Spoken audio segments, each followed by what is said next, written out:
বাঞ্জা তার বাপ তার মা সে মাইয়াবার ব্যবসা শুরু করছে, গাঁজা বেচছে।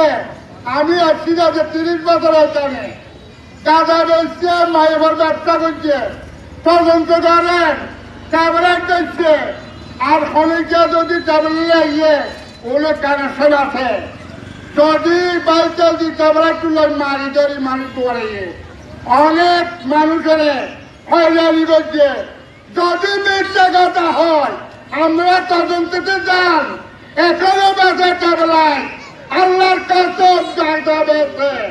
কিন্তু একটা সাইনবোর্ড আছে গ্যাস বেছে, ওই বোতল মারে গ্যাস আছে না, গ্যাস বেছে তার সাইনবোর্ড।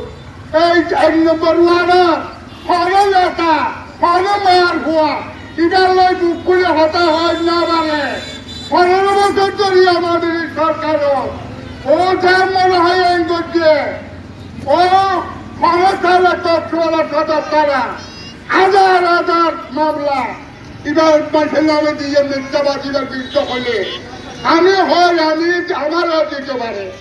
কিন্তু একবারে গেলে এরস্ত গাড়ি নেই তারা লক্ষ লক্ষ টাকা বাড়ি বেদ বড় হেলাইয়ে টাকা দিতে দুনিয়ায়। তাহলে 1 নম্বর ওয়ার্ডের মানুষ এর হলে মার হওয়া এটার প্রতিবাদ করি, এটার দিছে হলে করি না পারে। ইয়ের ছেলে এখনো বেঁচে গাঁজা, এখনো বেঁচে ট্যাবলেট, এখনো বেঁচে মদ, তদন্ত করি স্যার আমরা।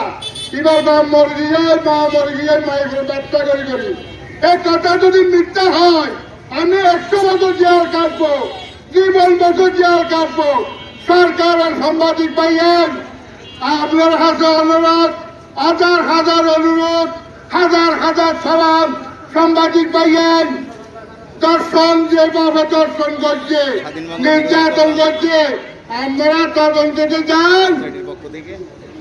হিন্দুর ভুয়ার গুলি করি, টাকা দিই, দর্শন করে যেতে হাজার হাজার মানুষের জানে। কিন্তু সাংবাদিক ভাইয়ের আমরা তদন্ত চাইছেন, গোয়েন্দা বাহিনী তদন্ত চাইছেন।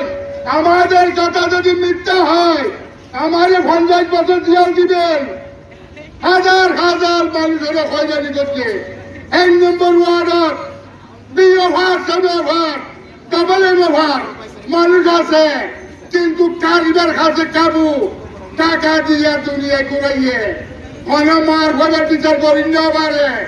পাঁচজনে যারা জানলারে হাম করছে, যার টাকা দখল করে আবার দখল করছে, যারে মারা ঘরে যারে মারছে, টাকা দিয়ে মানুষ দিয়ে এভাবে নির্যাতন।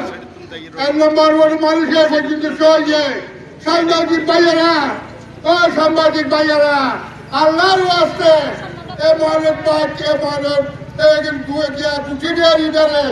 আমরা যখনই বইয়ে সরকারেরা 1000 বার অনুরোধ জানাচ্ছি, 1000 বার অনুরোধ জানাচ্ছি, রিকোয়েস্ট করছি। এই সন্ত্রাসী রুজিকাকে দাবি ধরাই বিচার হোক নির্দলভাবে। যে মানুষের কেস দিয়ে যে মানুষের জেল করাইয়ে এই মানুষের দাবি জানাই। দুঃসারা মানুষ কেমনে জেলে লাগছেন এ বিচার চাই। আমার বক্তব্য শেষ করলাম। জয় বাংলা। আসসালামু আলাইকুম ওয়া রাহমাতুল্লাহ।